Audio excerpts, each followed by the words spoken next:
All right. Thank you guys for tuning in here.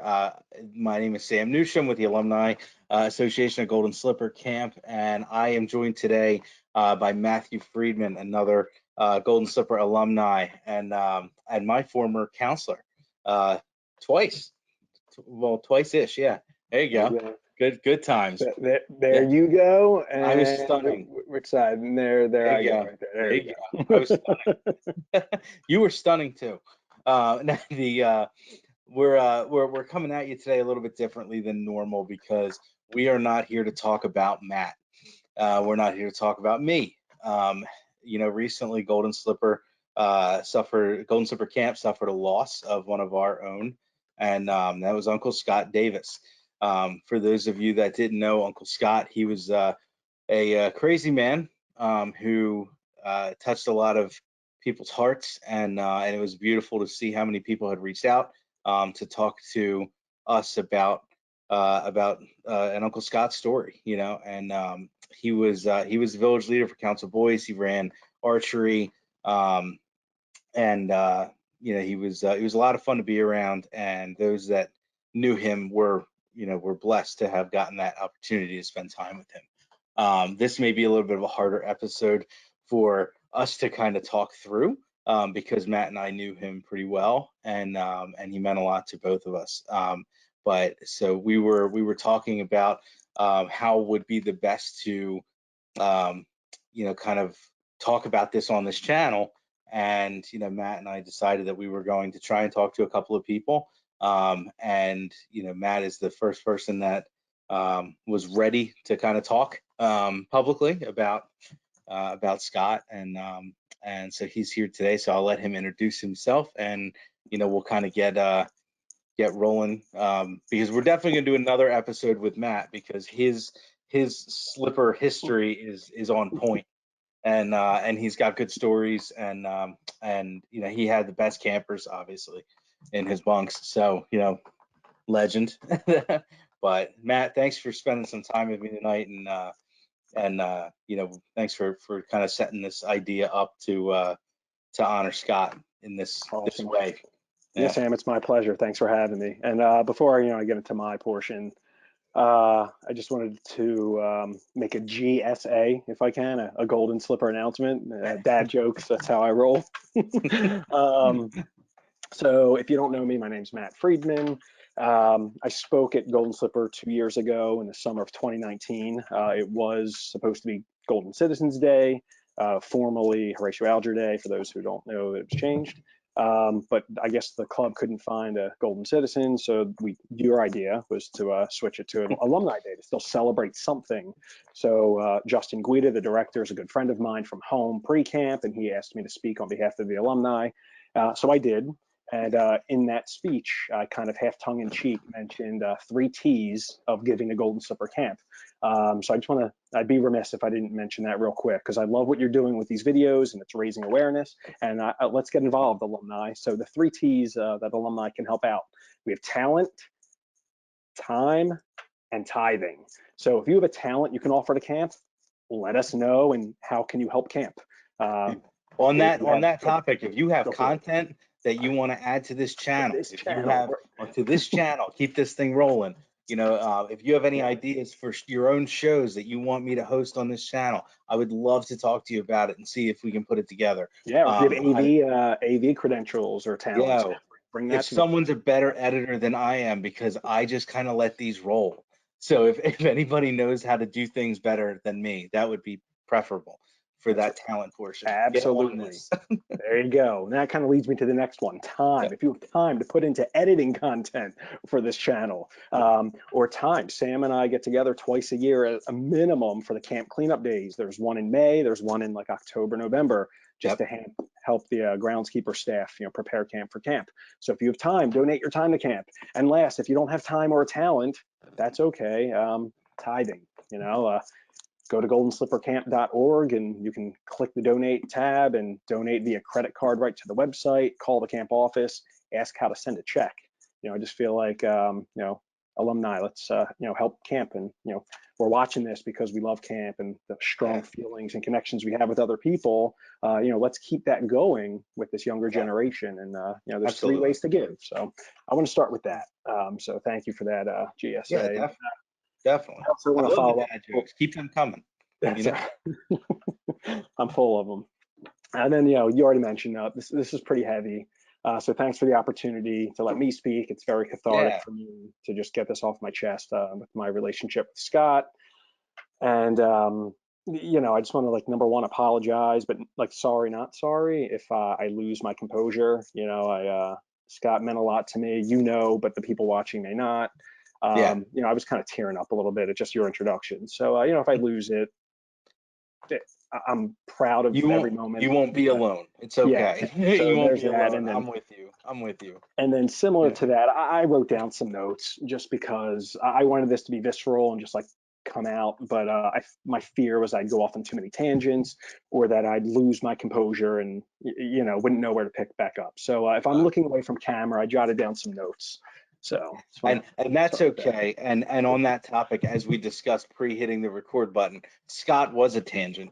So I think that is, if you go off on a tangent, it'll be forgiven. In his honor. Yeah. In his honor, right? Oh, man. So alrighty, yeah, that's that. So why don't you start kind of talk about Scott a little bit, like some background. Scott Davis, man. All right, so I went to camp. I was a camper 1990 to 1997, and then I worked for 5 years, 98 to 2002. So I first first met Scott, or I first came to know him at Veterans Stadium. Sean Banks was on a break from camp, 2-day hiatus or whatever in between like encampments. And Sean Banks and I were watching my brother's baseball team playing the city championship at Veterans Stadium. And Sean was like, "Oh, you're going to go up to camp and you're going to have this awesome guy. He's going to be a counselor." And I was like, "Oh, who is it?" And he's like, "Oh, both your counselors are new this year." And I was kind of, a little taken aback by that. And anyway, so I kind of heard about Scott before I even got to meet him. And then I get up there, and 97 was my last year as a camper, and I was 14 years old, and I was kind of bummed because, like, my 2 greatest friends from home, who'd always been in my bunk with me since 1991, Todd Jacobs and this kid named Adam Yacker, they were in bunk 14 that year. And I believe they're both older than me, so it's kind of awkward. Mm-hmm. And then the other people who are slightly older than me that I grew up with, like Chad Deach, Jared Silverstein, were waiters that year. So I was kind of like in the purgatory between those two. I wanted to be a waiter, but like I knew those guys were older than me. Right. And then friends my age were in bunk 14. I was kind of alone. So like I have a picture of that year, and like that's me with the mullet right there. Beautiful, handsome devil. That's Scott. If people aren't aware of who Scott is, we'll get to that in a second. But I didn't know any of these kids. And that was a very strange experience for me. Like that was my 8th year as a camper. Mm-hmm. And I was in a bunk with complete strangers. So I kind of went into that summer a little more nervous than I was any other summer. I mean, I loved camp, and so I was a little nervous. But that's straight up Slipper style, though. That's Slipper style, because right. And again, you walk in, know nobody, and then they're all your best friends when you're walking out. Exactly. So, I get up there and I meet Scott, and Scott was like, I mean, a big man physically, and he was like a larger than life personality. Like he's like, he was charismatic, mm-hmm. and he inspired greatness in his campers, and then, as he was village leader and his staff. And just as a camper, again, being a 14-year-old and meeting him, there was just like an instant connection between him and I. And it ended up being my best year as a camper. And I know that's like very cliche, but it was my best year. And again, I'm in a bunk of misfits, of nice kids who I didn't know, and I turned it into the best year of my life. And a lot of that was him. I think a lot of it was just he encouraged me to be me. And I think, Marcia in her interview, and Kelly, when you interviewed him, mentioned, the camp is like a safe place to just come out of your shell and be you. And I feel like, not that anyone hindered that in me, but meeting Scott, he was just like, be who you are. And if you want to be zany and wacky and dad jokes as a 14-year-old, like, do that. Yeah, own it, right? Like, and there was a saying that I had it on the wall, and I actually have a picture of this, but I didn't show it for today. and we put a poster right above my bed. And it said, "I am Matt," and it was just above my bed all summer. And it's three simple words, but like again, I'm a 14-year-old. I'm like an impressionable youth. And he's like, just be who you are.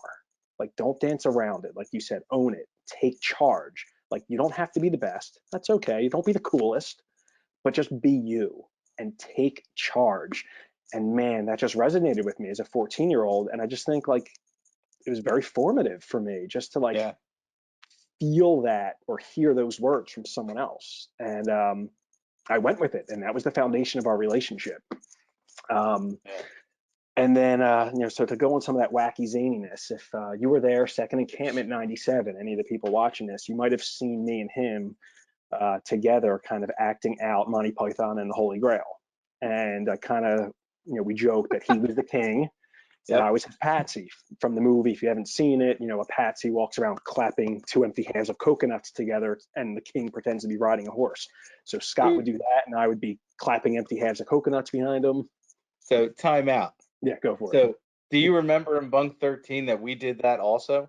Of course, because Yeah. it didn't die that year. Like, but Right. that was the that was the preface of all that well, evolution. I think that was when I was introduced to that movie, and it was one of those. Yeah, I think we watched it Yeah, like in the of middle course we room or did. something. Like yeah, yeah. But it was but it's so funny. Like so I didn't know that started before then. I thought we were fancy, and like Oh, I mean, we could still be fancy and enjoy that yeah, yeah. time, but No, that's all but right. Yeah, it started with him and I. That I was like, I don't yeah. remember how it That's actually cool. started. But I was like, hey, did you ever see Monty Python and Holy Grail? And he's like, yeah. And we talked about it, and it kind of evolved. And even again, for the people who were there second encampment that year, when he did his like awards for archery at closing ceremonies, I dressed up like Patsy, and I had a big backpack on with a giant flag, just like in the movie, and I clapped my coconuts behind him, and he rode up on a horse, and again, 98% of Golden Slipper probably had no idea what was going on, but I was Didn't being matter. there, Yeah, and we broke out of our shell, and it was an awesome memory that I have of him. And again, to kind of get into that, you were up there with me today. I got this that a few yeah. months ago. Justin Guida let me take this, and this was taken that year, '97, Scott's first year. Uh, he was the archery instructor at camp, and you know, uh, anyway, I digress. So, So you stole you know, something from Cam. That's no. I stole. That is correct. The small piece of cardboard. I'll Stole pay camp for property. it. Oh man, now I'm Oh, gonna have a man. criminal record. Thanks, Sam. Yeah, perfect, perfect. So that whole like Monty Python thing kind of traveled with us, like him being the king. That even in my last year, we called him king, and we were Yeah. his knights, his disciples, as his staff. And Scott came to my wedding, which was a few years after I stopped going to camp, and I only opened one wedding gift with Stephanie in our bridal suite. And it was the gift that he gave us because I knew it was going to be something zany and out of the ordinary. And he got me book, King Arthur and his Knights, and um, in traditional Scott, he wrote me a little treasure in there, and Mhm. I mean, he just wrote, to Matt, to my loyalist of knights on his wedding day, remember, she is always right, and you are always not right, no matter what, the king. And I mean, I probably Yeah, read this like 300 times since October, and yeah.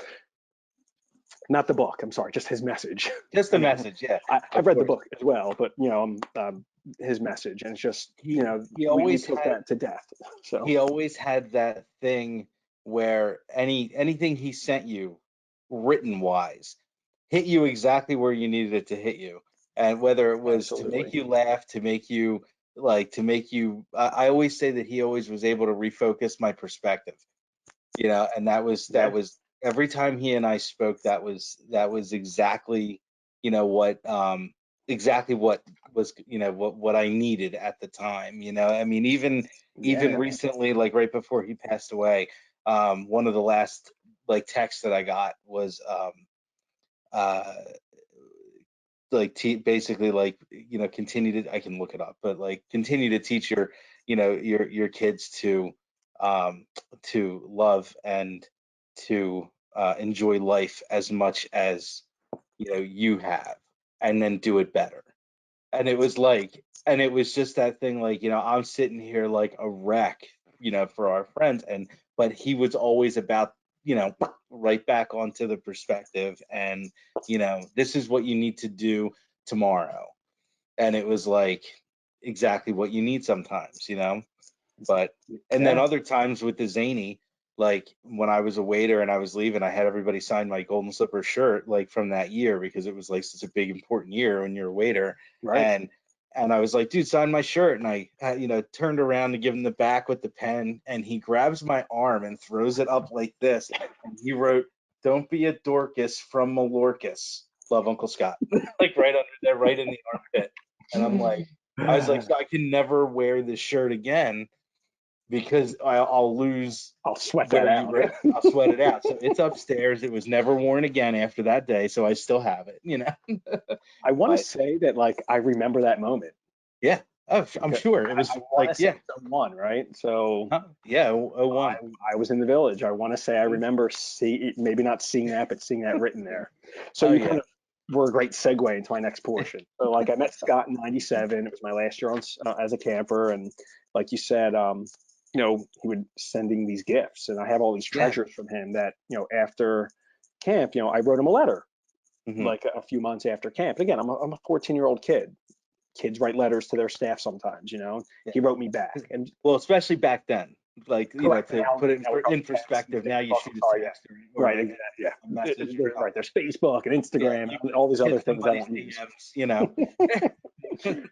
So he wrote me a letter back, which like again, as a 14-year-old kid, like an impressionable youth, you're like, oh my goodness, this guy who I looked up to like actually took time to write me back. I'm like, oh Yeah. my goodness. So I saved one of the letters. And part of what Scott did when I was a camper in his bunk, which Bryce talked about in the El Paso episode for people who've watched that one, he did a quote of the day, and it started, 97, his first year at Golden Slipper, and I'm Yeah. pretty sure he continued it even as a village leader. But he wrote me quotes of the day for November of 1997, and the very first one says November 13th.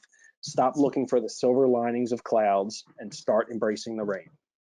And then it continues like the more one embraces the rain, the more one gets wet. The wetter one gets, the easier it is not to stay dry. And in Scott's fashion, it all rambles, and there's like five or Yeah. six, subsequent quotes. And I mean, I have it taped in here, and again, I read it sometimes, and then even shortly after this, I want to say early spring '98, he stopped by my house. He was in visiting like DeMar and people in Yeah. Philadelphia, and he stopped by my house just to like say hey. And I'm like as a camper, I'm like, oh my goodness, like it's almost like a rock star showing up at your Yeah. house. Right. And again, I'm like, it's such a little gesture. I mean, he was in the city anyway, and like Yeah. DeMar knew my family, so like I'm sure he's like, hey, Mike DeMar, where do the Freedmans live? It was no big deal. But for me to get a knock on the door on like a Wednesday night when I'm in 11th grade, it was again like seeing a rock star, like a celebrity, like at your house. And it's just that's the kind of guy he was, like the giver of either like Yeah. words, wisdom, or just his time. Time. Time. Yeah. And then so then I continued to camp. Yeah.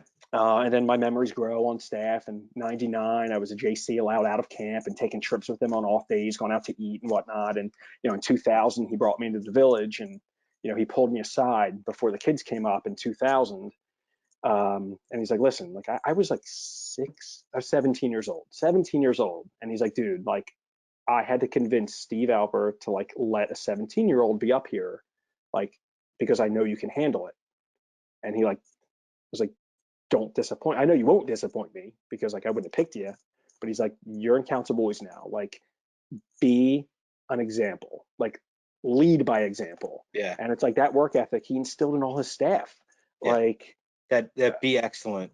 you're Like, right. Like yeah, Bryce also said the quote, like, whatever it takes, every day, every day, all the time. all day. Yeah. And he's like, that's your life. That's your mantra. And like, yeah, man. So his work ethic that he instilled in us, like that lives in me today. As a 38 Yeah. year old, Yeah. it's like past camp, but like that's my life. That's like our mantra. And if he followed his own advice, I think he would have like ran a country or something. You know what I mean? Yeah, Like, I would have voted for him for president. right? Yeah, for Seriously. sure.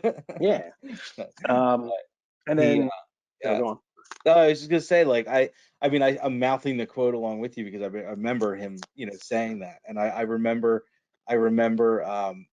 him joking with me when I got on staff as a CIT, and I was like, let me be a CIT in council. Like, I can handle it, I can do it. Right. And he Yeah. looked at me and he's like, no, and I was like, well, I was like, no, no, no, for real, like. This is like council's where like that's where I want to be like that. My I will be jam. the I'm good. best. Yeah, you got it. I can do it. I can do that. And he's like, you're not Matt.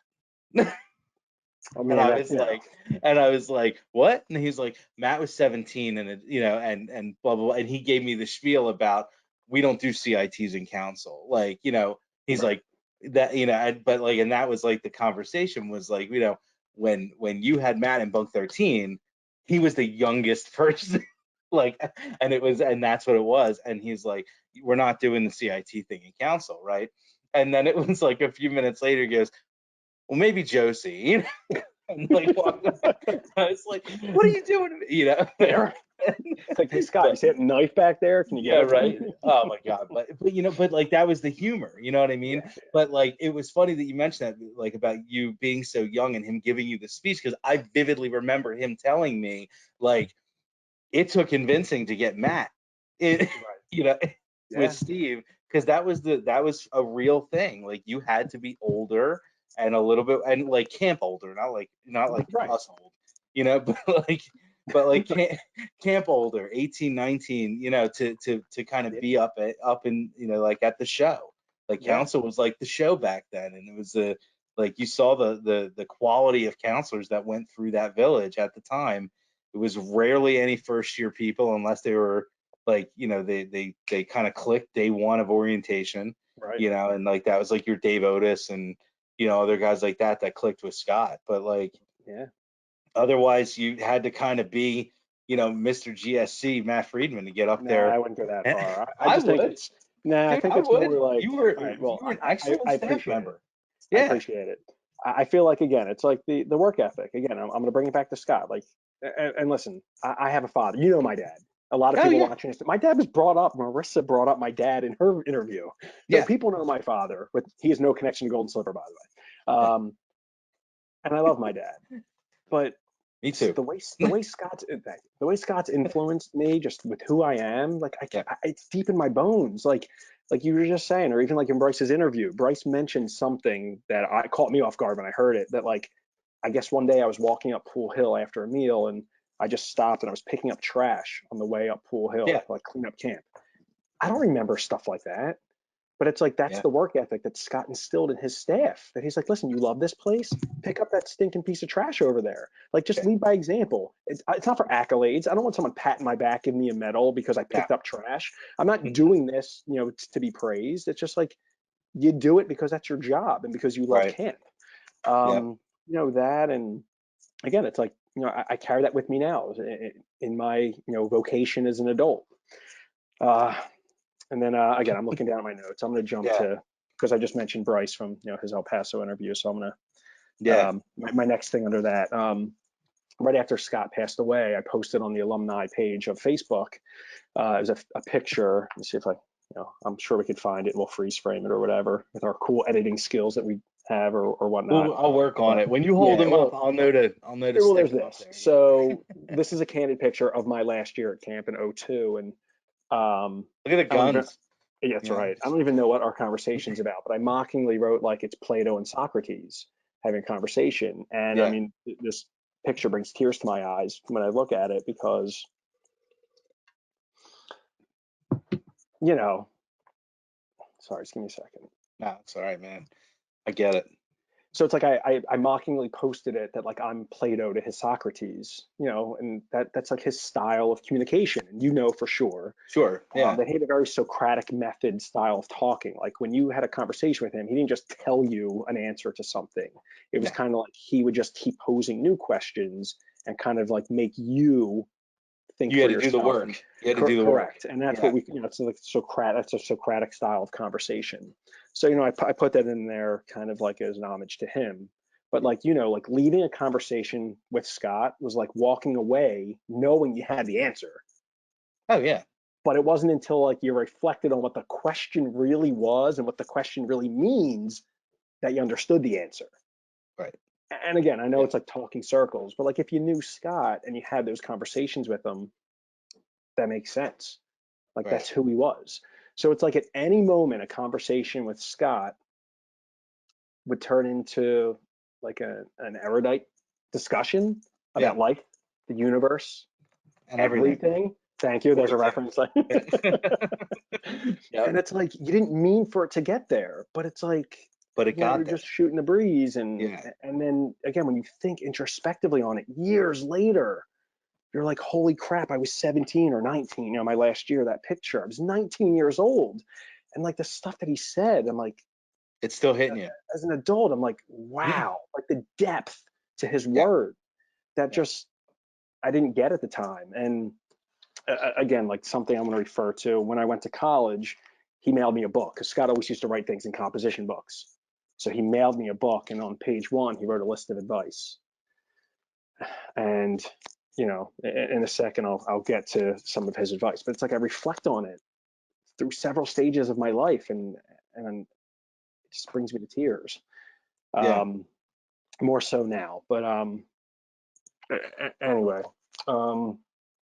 I guess before your questioning, I just want to end my final thoughts with like, Yeah. I read that quote a little while ago where Scott wrote me and said, "Stop looking at stop looking for silver linings and start embracing the rain." So Yeah. I'm taking Scott's passing or Scott's death as the rainstorm. And Yeah. instead of looking for the silver linings, I'm going to embrace the rain. So Yeah. Scott's death was the end of his journey, but he's not gone. I think Yeah. that he's like scattered. He's scattered across the country like Yeah. raindrops from a cloud. Yeah. He's scattered through all the campers he's influenced, the counselors he mentored, and in the latter years of his life, all the soccer athletes he's coached. So his memory lives on in us. And yeah, so again, before your line of questioning, I'm going to end it with if you're inspired, the people who are viewing this, if you've heard the reverence I hold for Scott, and you're influenced, or you are reflecting back to someone who you haven't talked to in a while, who's so meaningful to you, someone you have a kinship with, like pick up your phone and call them, like text them, go on Facebook and find them. If there's someone you're thinking about while watching this, like what are you waiting for? Yeah. So I just want to read one thing that Scott wrote to me in this book when I left for college. And one of the pieces of advice he said is, he said, if you're questioning to do it or not, do.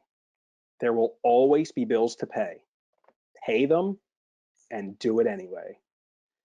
So I want to like part with that advice to everyone, to the alumni, young alumni, older alumni. Like if you're thinking about, hopping on that plane and visiting that friend from 30 years ago, like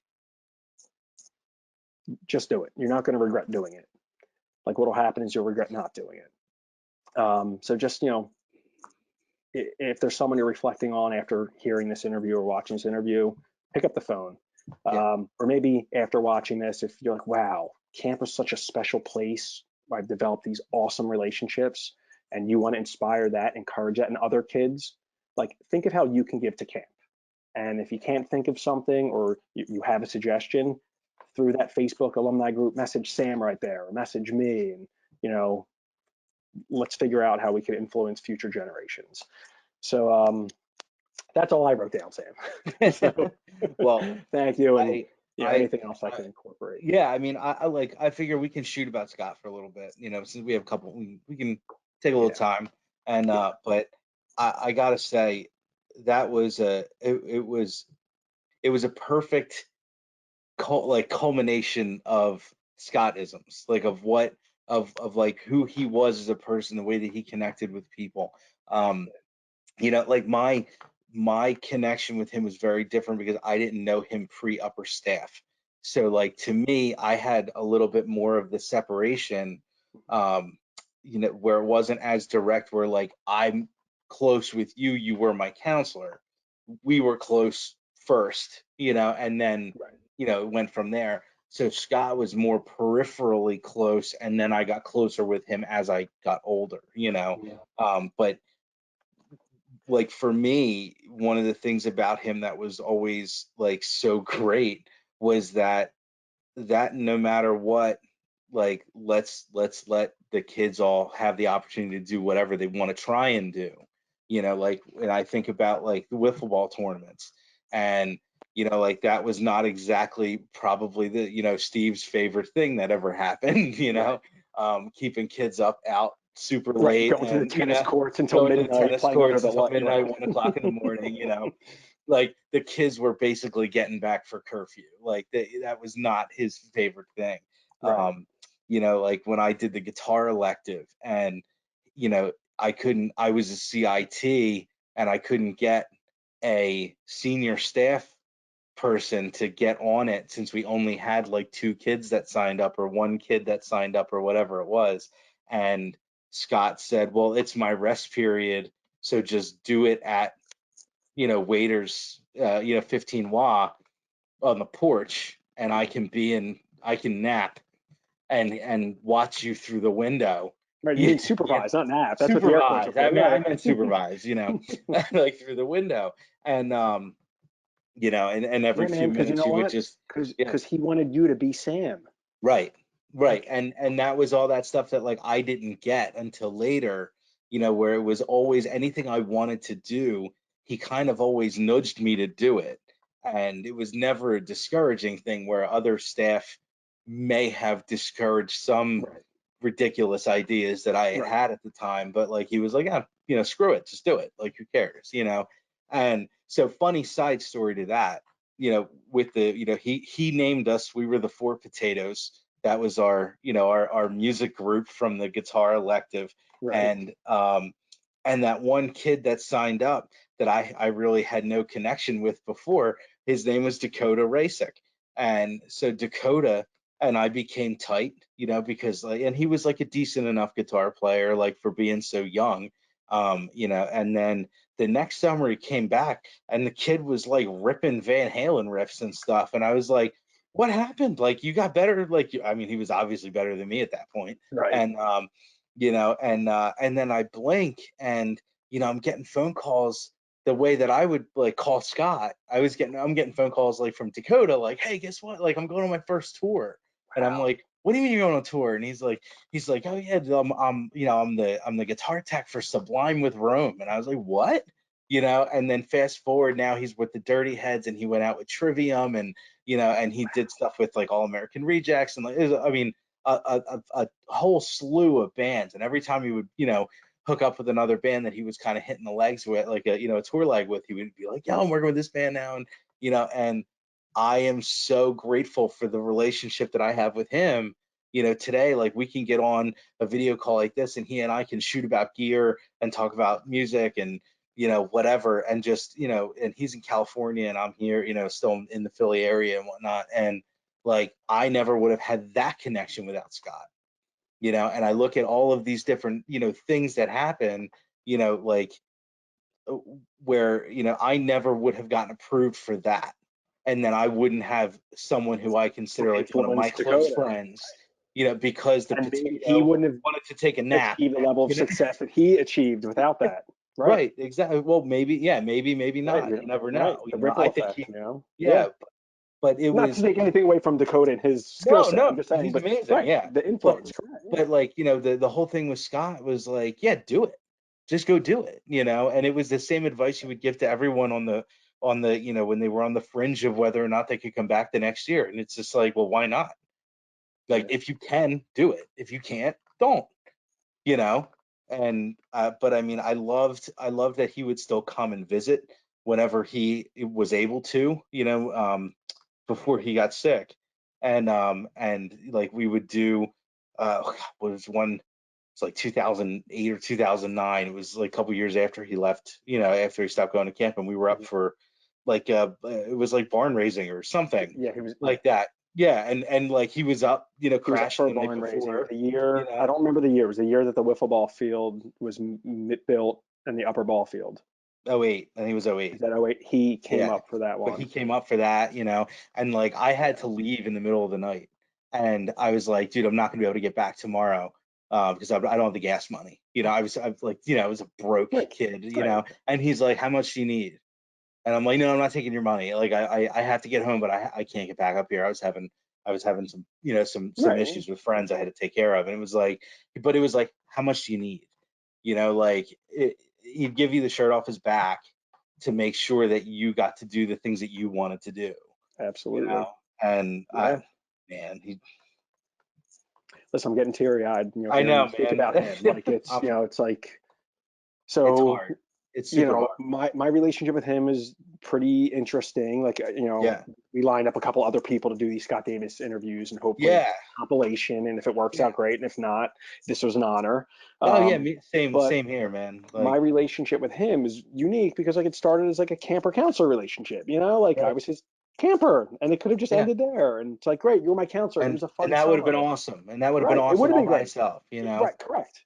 But it Hmm. just the way it, the way we evolved into like, again, then like, not necessarily coworkers because we were counselors at the same time, but I was a kid, I was a JC and a CIT, Yeah. different. But again, like as a JC, I could leave camp now. We went Yeah. and like grabbed burgers together. Like I could go on a crazy story about our Oh ride yeah. to like, we went to like a Best Buy. It was in like, I don't know, like we took 33 South before 22, and I can't remember the stop. There was a movie theater there, and whatever. We went Oh, there and spent I the know whole where you're at. day. Okay. Yeah. We went shopping together, grabbed some food, caught a movie. Like what, Yeah. we saw this truck drive by. It said, "Be kind, be careful, be yourself," on the side of it. And Scott wrote a short story because he's a cunning linguist, or was a cunning linguist, and he wrote a lot of stories. And he wrote a story about like those words on the side of a tractor trailer, and it Hmm. stemmed from that experience. And our relationship just evolved. And then again, we mentioned earlier, like once he brought me into the village as a counselor, and it was like a mentor to me, and just like, this is how you navigate life, man. This isn't camp. Like at camp, you're here for the kids. You're going to do your job. You're going to do it the best you can every day, all the time. And then when Yeah. camp's over and you're back at college, you're going to do the best you can every day, all the time. And Yeah. here I am. Like that doesn't mean you don't make slip ups. Yeah. Make the slip up, figure out what you did wrong, fix it, do the best you can. And it's like, again, there's like words I live by, and Yeah. you know, Yeah. Yeah. I want to give you some. I want to give you a little bit of a shout out too, because you were our representative, and I want you to know. I mean, I've already told you, but I want everyone to know how awesome you are. yeah, That, and I know you're gonna hate me right now, it's and you want okay. to punch me, but You're on a but screen, so that's gonna be hard. yeah, I know, bring it. Yeah, But when things are running winding down, like what you were saying about, if you're thinking of someone that you haven't talked to in 30 years, or if you have that connection with somebody, you want to hop on a plane and go. I'll tell you from experience, Matt's that guy, because he went to visit Scott, across the country in the middle of a pandemic for one day, to be camp's representative, yeah, from all of us, and to spend that little bit of time there. And that's a big deal. I mean, it's those kinds of connections that you make at camp, and just with people, when you're in close quarters, the way that we, were growing up at camp, that like you have that kind of relationship where you can drop everything and just go, and that's normal. I mean, like when I found out, in the beginning of all this, when Scott first announced that he was sick, um I remember Josie hit me up and said, I'm thinking about flying out, do you want to go? And I was like, I would love to go. Like, let me know, when we're going to go, we'll figure it out. And like, just life got in the way and it didn't happen, yep. and I was part of that original text, and it was almost 3 exactly. years ago at this point. March will be Yeah. 3 years March. since he Yeah. first got his diagnosis. So Yep. And but yeah, then, I was up for the fall cleanup, and Moyer was, I spent the day basically with Moyer, and he and I, were doing all of our stuff, and he told me he was able to, to make the trip as well, and to see Scott. And it was like, it made me feel so good knowing that, like, that that all you like that, like he got the love from camp folks, that he was super sure close did. with. And like, I remember it was right right when Scott had passed away was when we were, up at the fall cleanup day, and like I was not able to talk. We were talking about doing something like this, and like we couldn't even talk about talking about doing something like this at the time, or Yeah. before we were all kind of like losing it. But remember I was pouring coffee, and I was not expecting to see Moyer, and like to me it was always like Moyer and Scott, like they were always together, and like he kind Yeah. of tapped me on the back, and I completely forgot about the fact that we're in a pandemic, and I just grabbed him, like because I needed that, that hug, like, and it was just like Yeah. it was so weird, like we're there, we could see his chair, the king's throne, and sorry, It's uh fine. We'll get there. um Yeah. I know, and it's like it's so crazy that it's still there and it's intact. If the chair's legible still, the paint's probably so Yeah, faded. Number 13 on the chair.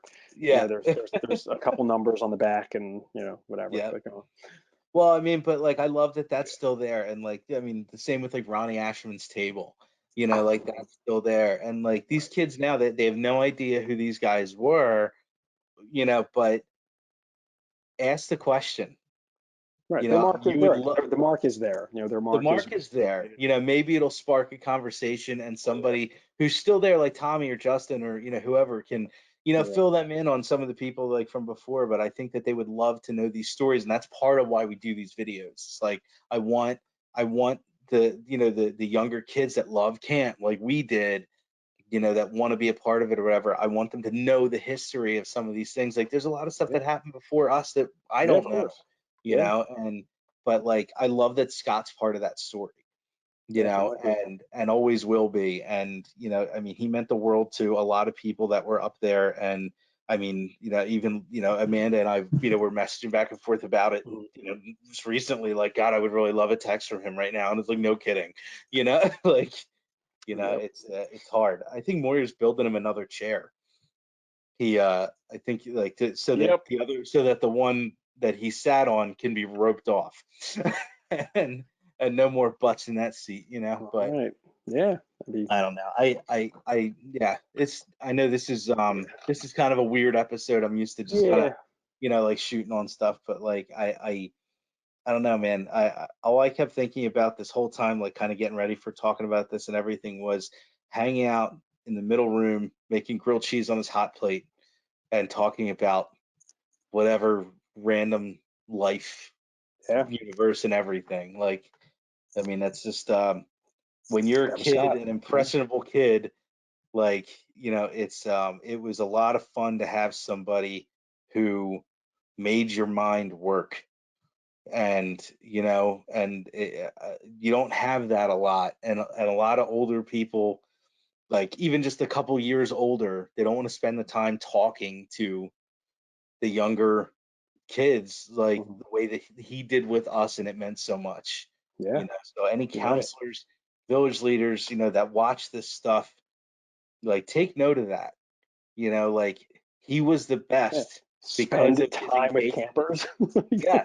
Yeah. Well, don't like I loved when I was a counselor, I loved going out, and I loved hanging out with the other counselors, and Right. doing whatever ridiculous nonsense that we got ourselves into, but I would I would say that the best times were doing what Scott did with us, which was talking to us about nothing.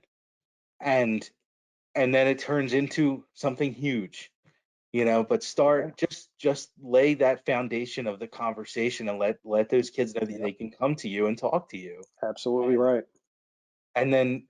then challenge their thoughts, because if Yeah. I didn't have that, I don't think I would be me now, and Right. because like at that time, like he talked to me like more than like my parents talked to me about anything, like, but Yeah. it means a lot. It means a lot to those Yeah. kids, and I if anyone that's at, like I said, counselors, village leaders, whatever, challenge if you're a VL, challenge your counselors to engage with them and talk to them. If you're a counselor, challenge your kids to talk with you, and get some thought things moving, off Yeah. screens. get them to have some conversation skills with you. It means a lot, and they're never going to forget that, that you were the one that reached out, Yeah. you know. Here we are talking about them, and Yeah, it's 20 years later. yep. I mean, I Yep. was in your bunk 20 years ago Yep. as a camper, Yeah. you know, and Yeah. so but that's what it does, you get Yeah. that. But I mean, I Yeah. hope that reaches the right people now, because I think that's so important. And the fact that, I mean, we had these prime examples to live by. I wish I was half as good as they were when I was a counselor, Right. and I mean, you had Moyer, who always sat with the kids, never was in front, never above them, always sat with them, taught you the same thing, and Right. you did that too. you know Yeah. I tried to do that. But I mean, but keep the kids up and talk to them, do stuff with them. Like you had us building the teepee See if it, and stuff. Like yep. that was super fun. Like, and we can talk about that on a grander That thing, could be a whole on other our own episode. Yep. episode, but Yeah. challenge the kids, get them to do something different. I love that Scott story that oh God, who was the captain of Rhinos? Gus. Um, Gus told me up at the cleanup day, Yep. he came up to visit with Cecil. So cool to see them. And Gus told me that he had drafted Scott. I think it was the first time they had drafting was that year, when the Rhinos like killed everybody in Olympics, and he drafted Scott for like spirit. And then in the middle of the night, Scott planted a tree right by the flagpole, and and he put a little sign on it.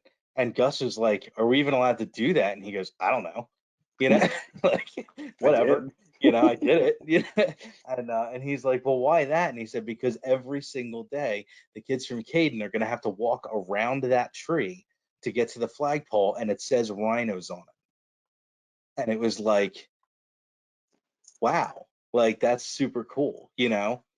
But I would say that my favorite thing that he did was I loved the arrow find.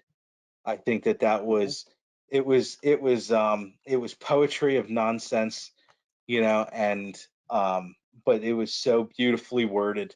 And I love that he talks crazy chant that everybody would do in the dining hall when he got done. So cool that Yep. they would still do that for Tommy, who took it over, Right. after Scott Yeah. left, doing it.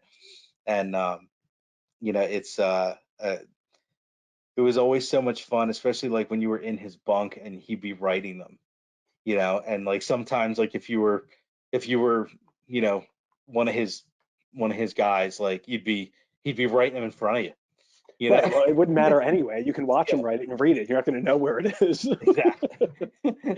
Tommy knew. Tommy always knew. Yeah. But he could figure that stuff out so well. But like I mean, some of the things that he would say, it would just like it was incredible. And you would see these kids that were like into the arrow find. Like Shefsky was really into it, Corey Trobman was really into it, and a couple other people. And they would, like, it was almost like they had like their decoder ring out, like to Right. try and figure out, like, the Scott isms that were all written into these stanzas where to find Babbling. this thing. Yeah. And I found one, I still have it in the attic. And Nice. it was a blue one, and I can't remember from which Olympics it was. It might have been from, when I was captain. But Yeah, man, you don't. Yeah, you keep some of those things like that. That's oh awesome. yeah, my favorite gift that I got, because he would, like you said, he would send treasures. He sent me a flag of the state of Arizona, and I don't know why. He was probably in Arizona at the time. He was He was probably there in for 9. Arizona. Yeah, He he picked was it there up. for 9 years. So Yeah, he probably picked it up, in his eBaying and whatnot. And yep. but it was like the size of this whole wall. Like it was For like at so a car big. dealership, like in Arizona, it should be like Yeah, hang like like exactly. flying It was outside. so big. Like it was nowhere for me to put it. I put it in my dorm room when I was in college, and it literally took up the whole wall. And but it was, and I still have it. It's folded up the way it's supposed to be, but up in the attic because I still have no idea where to put it. But I'd it imagine. was, but it was like one of those things. Like I remember I had it at home. When I moved home from school. And my mom's like, "What are you gonna do with that?" And I was like, I'm gonna "Well, I'll hold it just put it forever. away and I'll figure out Yeah. where I'm gonna put it." And she's like, "What do you need the state flag of Arizona for?" And it was just like, "Well, it was Scott's, duh." And Like that's a great answer. Yeah. that's all you needed to hear, Listen, so I mean, Uh, you met my kids. yeah, Scott mailed me a few years ago a T-shirt with a hmm happy face on it, and it just says "Happy Camper." And that's cool. I gave it to Brody, and Brody hmm uses it as like PJs. Yeah, He'll wear a bottom, but wear like an oversized top. yeah, And before I went to visit Scott, which I want to get back to in a second, right before I went, I first got the phone call from Brian, who hmm Brian called me, and the first thing he said is that Scott only had a few weeks to live. hmm There wasn't even a hello. It was just because he had to say it like that, or he would never be able to get it you would out. never get it out, right? And then I start bawling immediately. Yeah, And the reason I'm saying this is because then Brody goes upstairs and gets his happy camper shirt because Brody never met Scott, hmm but Brody knows that Scott mailed us that shirt one day, and I gave it to Brody. And Brody wanted to cheer me up because I was crying like like a little baby. um, and again, it's just like one of those treasures. Like Scott saw the shirt, thought of yeah, me for whatever reason, and it's just a T-shirt. yeah. But But it's more you than know, a T-shirt, right, it's you more know. than a T-shirt. Yeah, And, anyway, so you brought it up, but so I got that phone call from Moyer, yeah. and it was a I don't nightmare. mean to throw your business That's out okay. there, but like Yeah, it's fine. It's all it good. meant a lot to me that you went. It did, and I want to say because this is kind of for everybody, and it's not just like a accolades to myself. But so I Yeah, got that phone call from Moyer, and he said Scott only has a few more weeks to live. And listen, I knew he had cancer for 2.5 years at that point, but he was supposedly in remission and healed. So right, that was very surprising for him to hear and me to hear. And Moyer eventually told me that Scott had a list of people he wanted to tell, and I was on that list. And that the other people he was going to post publicly on an email and post on Facebook and whatever. It's right, great, but where I'm going with this is, Brian was like, I just got off the phone with Scott, and Scott says he doesn't think he would be able to like get it out to say to me. So he wanted Moyer to do the dirty work for him. So yeah, anyway, we had that awkward conversation. It was awful. I called Scott and I said, all right, like I'm that jerk who had 20 years to go see you and I never did. right, And that I'm not going to be the moron to show up at your funeral. right, So I was like, I got to come see you. I was like, when can I come? He's like, well, I'm in the hospital, and with COVID and cancer patients, being low immunity, he's like, you can't come to the hospital. I said, Scott, like, you give me the number, let me call the doctors, the nurses. Like, the second I can I will wear a hazmat suit. I was like, yeah, whatever. I will quarantine for 2 weeks before and 2 weeks after. Like, what can I do to make right, sure I can get out there to see you? And he's like, man, the doctors aren't going to let it. I spoke with them. The doctors are saying absolutely not, no visitors, especially out of state. So on the phone, I was just like, the second you leave that hospital, you need to let me know. And man, the second he left, he was like, I'm leaving in 2 hours, whatever. I got my discharge papers. Within 2 hours, I was at the computer and I booked a flight and I left. yeah, And I landed overnight. I was literally in Colorado for 25 hours. So I land on the plane. I'm just wasting time because it was overnight at this point.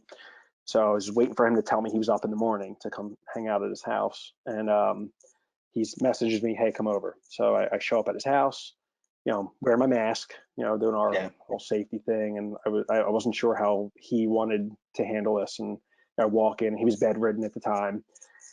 First thing I said is, can I give you a hug? right, Because I didn't want to get too close without his permission. And he's like, absolutely. So, I walk over and I give him a hug, and man, it was the best hug I've ever received in my life. And the, the next thing I said to him was, my visit isn't me visiting you.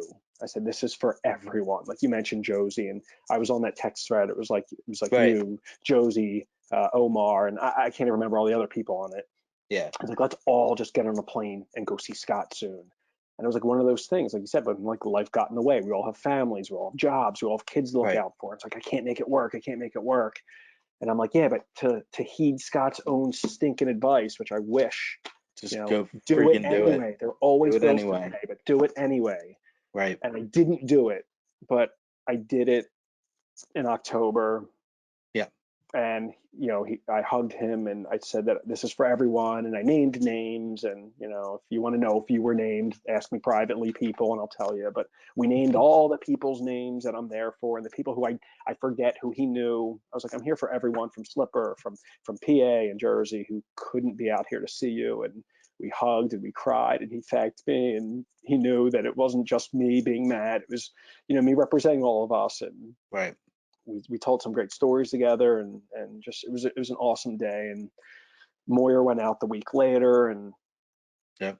a week after Moyer's visit, Scott passed. So Moyer and I were very blessed that we had those days that we were able to have. And again, I wouldn't have brought it up on my own, but you mentioned it, so thank you. I know you wouldn't. I know you wouldn't. But Again, I, it's for everyone. So, but yeah, I yeah. brought it up because I think it's important to to cement that, into people, that just do it. I mean, like, as dumb as that sounds, like, there's a lot of people.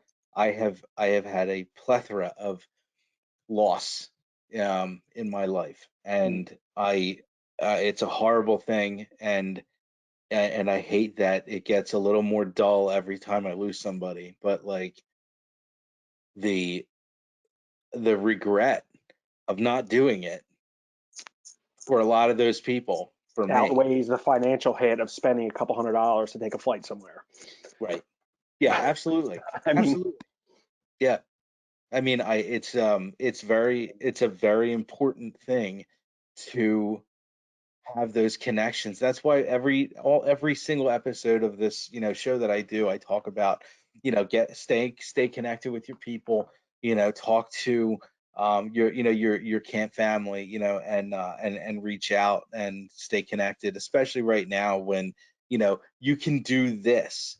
Like, you can do a video call, and it's not the same. I mean, like, every time you go to tear up, I want to hug you, and you know you just yeah, but it's so important to stay connected. man, And to even bounce back. Sorry to interrupt real quick. yeah, So, yeah, Scott just passed away from his fight with cancer in October. yeah.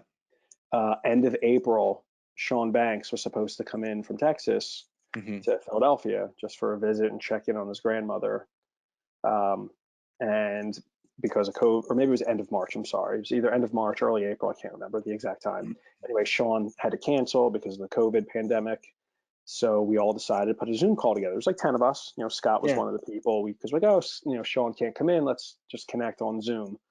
And Scott was part of that call. And man, Scott just got word that he was in like remission and like cleared. We were all like, oh my God, that's such great news. How amazing. And then just from yeah, April to end of August, man, it was like crap. yeah, Like, it was that quick. So just like share your sentiment, man. Like, when this clip ends, pick up your stinking phone and like send that yeah, text to that person, or like, yeah. insta face them, whatever it's called these days. I don't know, do what you got to Yeah, do. Like, yeah, don't let that connection fizzle out, man. yeah. Like, and I then mean, to the people watching this who don't know us or anyone, there's someone in your life, even if they're not yeah, camp related, like make that phone call. And then, yeah, you know, and then givers, give to camp now and help future generations develop this kinship with people right. so they have this Or experience. And And if you have kids, send your kids, or yeah, like, talk to them about it. Come up and visit. Like, yeah, man. do something to help the next group of kids have the time that we had, and have these kind of connections. Because Yeah.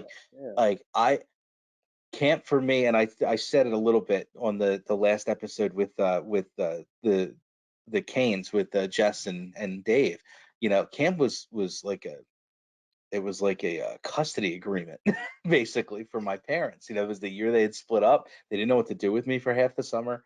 Well, and that's what it was. And like, so I had no intention of going to camp. I didn't know all of this stuff. And I wish that that like your dad had told my dad, like, earlier, because that would have been great, Yeah. for those that don't know, our dads were friends, and your grandfather was friends with my Yes, he dad. was. Yep. And but so then to have you, that's, yeah, well, that's its own story for when you do Right. your Yeah. actual interview, but but like, it was not an intentional thing, and it meant, like, now looking back, I mean, obviously I'm still connected to camp in Right. some way, 22, 23 years later, I'm still trying to do stuff for camp. There's a reason. It does something to you if you kind of get the bug, but it means a lot. It taught me how to be a person, and how to Yeah. be and it taught me how to be an adult. Yep. It was, you still on my LinkedIn, it's still my first job, like my first real job, like, that I Right. put down. I was proud of that job, Yeah.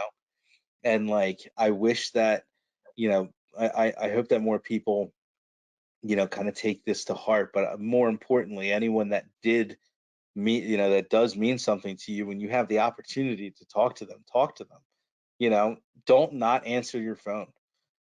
I mean, like, that's the biggest thing. How many times you're like, oh, I'll call him back. you Right. know I've done that to people that I never get to talk to again, and those are some of the people I talked about with having regrets. Yeah, man. And because I always thought there was going to be a next time, and it's not always going to be the case. You're not always going to have a next time to talk. And so keep in touch with your people, talk to your people, do it, don't take it for granted, because in an instant, everything can change. And, we got the good news about Scott the same year he passed away, you know, Yeah, you're right, man. It's and heavy. like, it changes, anything can change on a dime. Yeah. And, like, especially with everything going on with the pandemic and whatnot, like, I mean, I know people have passed away from that, and it's like, you know, that, I mean, is super quick, and it's like, it's just, you never know what's going to happen. So, like, if you have the chance, talk to them, call them. If you can see them, see them. If you can't get close because of social distancing or whatever, give them an air hug, but be outside somewhere. Yeah. Like, go do it. Just do it. There's always going to be bills to pay. Don't miss an opportunity, you know? So, I don't know. Yeah. I That's a think, man's advice. Yeah. yeah. Hey, man, I will be listening to his advice for the rest of my life in my head. That because he gave me a lifetime's worth of stuff to try and figure out what the hell he was saying. So, Yeah. So, we'll have to get together another time. There's some more pages in here that he wrote in. There's yeah, not many, but the book was mostly blank, but he wrote a couple little notes. So, yeah, yeah. we'll get together. Yeah, we should. Yeah, we'll have a good time with it. Yeah. And, I can talk Scott stories forever, because it was a lot of fun to be around him, and he was a great dude, and he loved camp. He loved his kids up there, and and if you were one of his guys, like, who you are. And but he meant a lot to a lot of people, and it was nice to have a connection with someone who was just a genuine person who actually cared about you, and actually cared what you thought, and cared about what you had to say, regardless of you being a young idiot like me, or you, or and but I loved watching you guys talk. And, I mean, I remember when you were my counselor, and you and him would shoot back and forth, just shooting the crap. And, it always seemed like the meeting of the minds, and it was like, man, I want to be like that. And it was fun to kind of be like that with him a little bit. And, Yeah. now I'm grateful for, our friendship, and, what we've had, for this time. And I can't wait to see, some of the other things that other people talk about, like, because I know it wasn't just us. It Of was a course not. lot of Yeah. people, that he meant a lot to. And, Yeah. but I'm glad that we were able to kind of take a little bit of time. We were kind of shooting for, what, 20 minutes. I think we've been Yeah. talking for Yeah, almost an man. hour, but Yeah. I but mean, that's again, Scott, we can fill the time. Yeah. yeah. I I mean, appreciate this opportunity, man. I mean, I yeah, me love what you've too. been doing. Again, like, you and I are both alumni. We were both campers. We were both Yeah, counselors. We're now members of Golden Slipper clubs and charities. yep, Um, I love what you're doing, just sort of raise awareness. And again, I hope maybe a few people watch this and you're inspired to, number one, pick up the phone and reach out to someone who you haven't spoken to in a while, but maybe number two, that you're inspired to, give back to Golden Slipper. Yeah, So absolutely. yeah, And on that, I mean, we keep saying about reaching out to people and whatnot. Whatever issues you have, bury them, get over it. And if you're not calling somebody for something stupid, stop. Call them. Call them. Like I can't tell you how important it is. I mean, I would kill to talk to Scott right now, and it would mean a lot to me. And I think about that with like my dad, and with like you with your grandpa, you just passed away recently, and it's like, you think of all the things you want to say, just say it. Call them, talk to them. It's, yep, if you have the ability to do it, do it.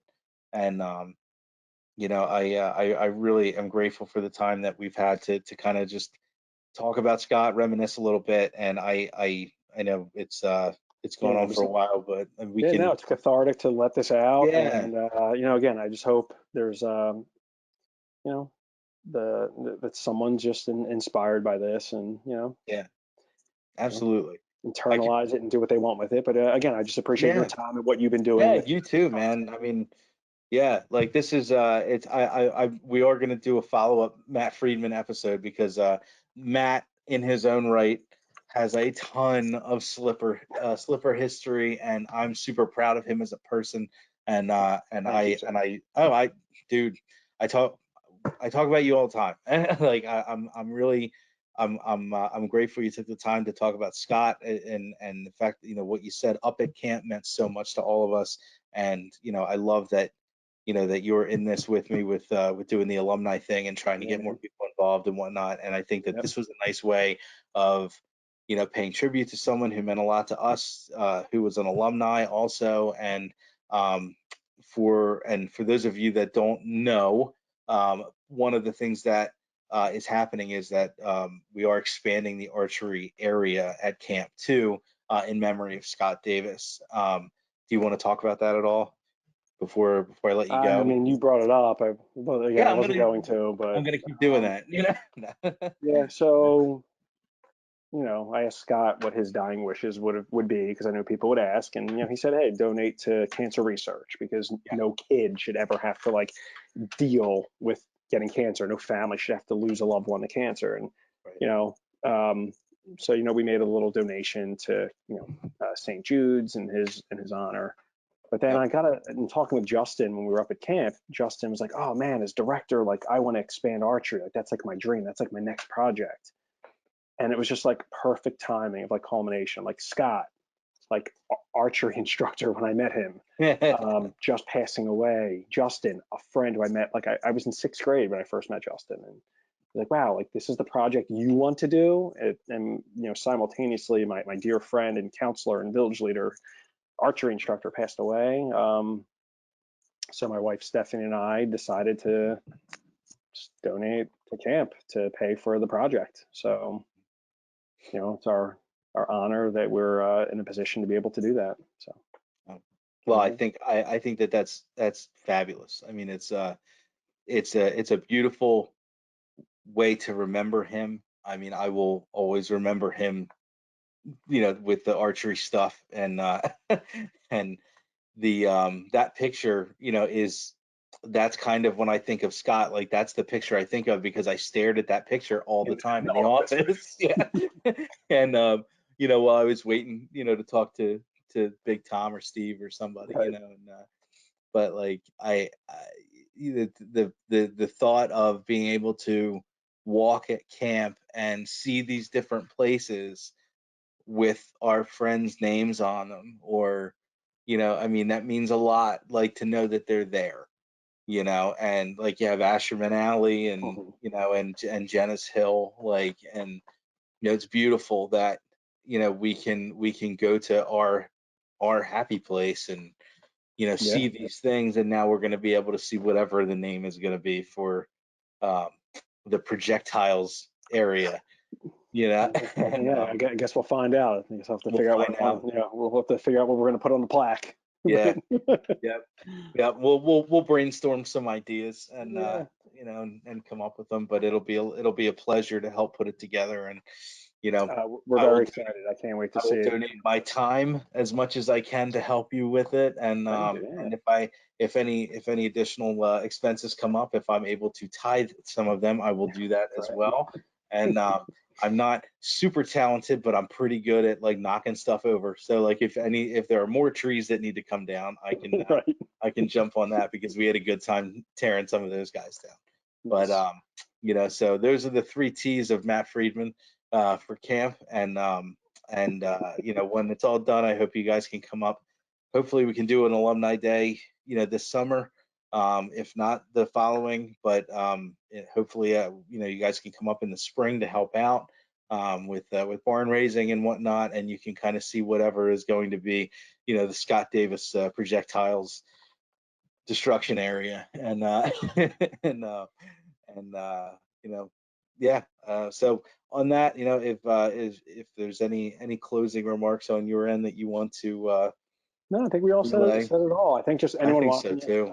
reach out to us, you know, Yeah, via the Facebook page, and then you know, if you need our personal contact information, just reach out there first, and we'll send it to yeah, you. And you know, anything you can do to help camp, like that's what it's all yeah, about. It's about the kids, and again, they're probably hurting. Or they missed last summer. yeah. Hopefully, they don't miss 2021. But you know what, camp is always in need of something. So Something. if you're in a giving spirit, again, whether it's a talent, time, or money, like let's give it to Yeah, camp, and let's absolutely. help future generations. So again, Yeah. thanks for everything, Sam. I appreciate your Oh, time, and hey, dang, I thanks for appreciate your thinking of time. me. Yeah, for sure. Oh, Thank yeah, you for and being yeah, here, and I'm looking forward to talking to some more people. Hopefully, we can you know, put together some more Scott stuff. But if not, I think that this will be a nice tribute I think we have in his plenty. memory.